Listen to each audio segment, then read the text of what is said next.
মাদারীপুরের ডাসার উপজেলার বাসিন্দা আবেদ আলী, পিএসসির চেয়ারম্যানের সাবেক গাড়ি চালক তিনি। পেশায় একজন ড্রাইভার হলেও রাজনৈতিক সামাজিক কর্মকাণ্ড, দান খয়রাত আর পরহেজগারিতেও ছিল তার উপস্থিতি। সোমবার প্রশ্ন ফাঁসের অভিযোগে তাকে ও তার ছেলেকে গ্রেপ্তার করে পুলিশ অপরাধ তদন্ত বিভাগ সিআইডি। রোববার রাতে বেসরকারি একটি টেলিভিশন চ্যানেলে অনুসন্ধানী প্রতিবেদন প্রকাশের পর তার মুখোশ উন্মোচন হতে থাকে এক এক করে। ড্রাইভার হলেও গড়েছেন কোটি কোটি টাকার সম্পদ।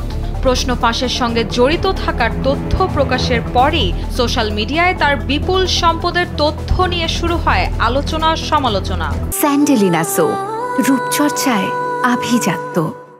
রাজধানী সহ মাদারীপুরে তার আলিশান বাড়ি রয়েছে এমন তথ্য সামনে এসেছে। এ বিষয়ে বেসরকারি একটি টেলিভিশন চ্যানেলে প্রচারিত এক সাক্ষাৎকারে আবেদ আলীকে জিজ্ঞাসা করা হয় প্রশ্ন ফাঁসে কত টাকা আয় করেছেন তিনি। জবাবে তিনি বলেন, প্রশ্ন ফাঁসে যত টাকা কামাই করেছেন সবই খরচ করেছেন আল্লাহর রাস্তায়। গেল 12 জুন তিনি তার ফেসবুকের একটি পোস্টে লিখেছেন, তার জীবনে কোনোদিন অসৎ উপায় অবলম্বন করেননি, গায়ে খেটে ভাগ্য পরিবর্তন করেছেন। সবশেষ উপজেলা পরিষদ নির্বাচনে চেয়ারম্যান পদে নির্বাচনের জন্য প্রচারণা চালিয়েছিলেন আবেদ আলী। জানা যায় তার এসব কর্মকাণ্ডের সঙ্গে জড়িত ছিলেন তার ছেলেও।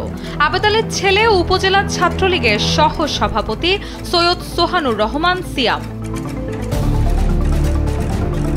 সিয়াম পড়াশোনা করেছেন দেশের বাহিরে।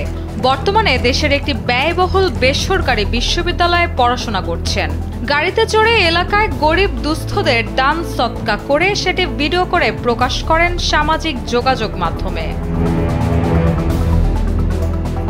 রুশাসুর, কালবেলা।